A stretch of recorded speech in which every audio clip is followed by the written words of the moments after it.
স্বামীর অনুমতি ছাড়া স্ত্রী যদি 3টি কাজ করে তাহলে সেই স্ত্রী জাহান্নামী হবে। কথাটা শুনতে খারাপ লাগলেও কথাটা কিন্তু আমার কথা না, আল্লাহ রাসূলুল্লাহ সাল্লাল্লাহু আলাইহি ওয়াসাল্লামের হাদিসের স্পষ্ট নেরেশন। কোন স্ত্রী যদি স্বামীর অনুমতি ছাড়া এই 3টি কাজ করে তাহলে সেই স্ত্রী জাহান্নামী হবে। এই জন্য আমার মা বোনেরা ভুলেও যদি স্বামীর অনুমতি ছাড়া এই 3টি কাজ করে তাহলে সে জাহান্নামের দিকে নিজেকে অগ্রসর করতেছে।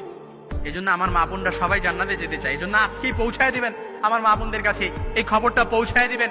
পারলে এই খবরগুলো সব মা বোনদের কাছে আপনারা পৌঁছায় দিবেন, কারণ আমরা কেউ চাই না আমাদের মা বোন, আমাদের স্ত্রীগুলো জাহান্নামে যাক, জাহান্নামের লাকড়ি হোক, আমরা এটা কেউ চাই না। এই জন্য 1 নাম্বার, স্বামীর অনুমতি ছাড়া স্ত্রী কখনো ঘর থেকে বের হতে পারবে না। ঘর থেকে কখনো স্বামীর অনুমতি ছাড়া কোনো স্ত্রী বের হতে পারবে না। 2 নাম্বার হচ্ছে, স্বামীর অনুমতি ছাড়া সে কি করতে পারবে না? স্বামীর অনুমতি ছাড়া কোনো স্ত্রী নফল রোজা, নফল নামাজ আদায় করতে পারবে না।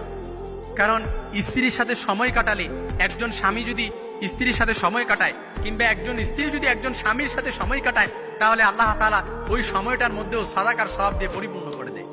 আর যদি একজন স্ত্রী একজন স্বামীর সাথে একটু মুচকি হাসি দিয়ে কথা বলছে, আবার একজন স্বামী স্ত্রীর সাথে মুচকি হাসি দিয়ে কথা বলছে, ওয়াফি তাবাসসুমুকা ফি ওয়াজহি আখিকা, তিরমিজির বর্ণনা এসেছে, এই যে মুচকি হাসি দিয়ে কথা বললেন ওইটার মধ্যে আল্লাহ তাআলা সওয়াব দিয়ে পরিপূর্ণ করে দেয়।